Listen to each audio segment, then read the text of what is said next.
Hi everyone.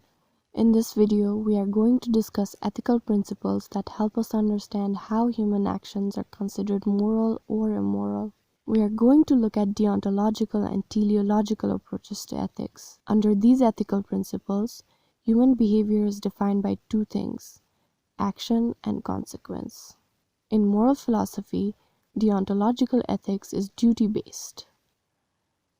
The core of deontological ethics lies in the conformity of an action to a rule. So, deontological theory uses rules to distinguish what is right from what is wrong, and thus what is moral and what is immoral. The theory of deontology is primarily associated with moral philosopher Immanuel Kant, who believed that moral actions follow universal moral laws. He believed that people are morally obligated to act according to a set of principles regardless of the outcomes. So, in deontology, the action is more important than the consequence because the action itself is judged as being moral or immoral. Let's apply deontology to a real-life scenario.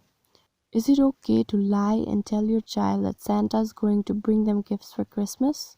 According to deontology, it is not, because even though you might consider it to be a loving choice to keep your child happy, you are lying, and lying, under whatever circumstance, is unethical.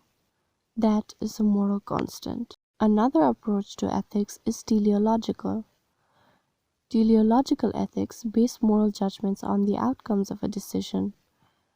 The earliest teleological principles are credited to Aristotle, who believed that all human actions are intended to fulfill a purpose. Moral philosopher John Stuart Mill was a proponent of utilitarianism, a widely discussed teleological theory. Moral good in teleology is defined by the finality of an action, that is, its consequence. This ethical theory is therefore consequentialist. The concept of right or wrong is based on the outcome of the action. If the outcome of an action causes benefit, then that action is held to be morally right, and vice versa. As such, goodness, or morality, is defined by the greatest amount of good for the greatest amount of people. Thus, the teleological approach is goal-focused. One thought experiment might make the differences between deontology and teleology a bit clear. The trolley problem. There are 5 workers on this track and 1 over there. Here are the levers to switch the tracks. Make a choice. Here, to choose not to pull the lever is the deontological choice, because lives cannot be traded. Whether that saves 1 person or 5 people is irrelevant. Killing anybody is wrong. However, choosing to pull the lever and save 5 lives at the cost of 1 is teleological, because that action saves and serves the greatest amount of people.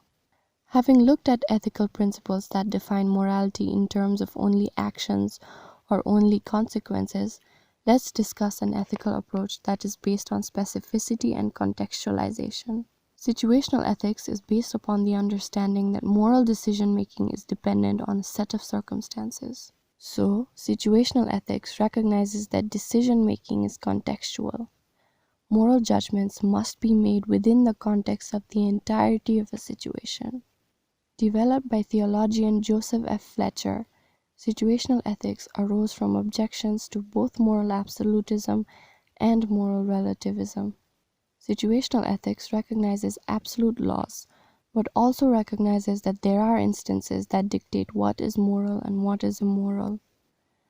Therefore, moral judgments must depend upon the specific situational context. Thank you for watching.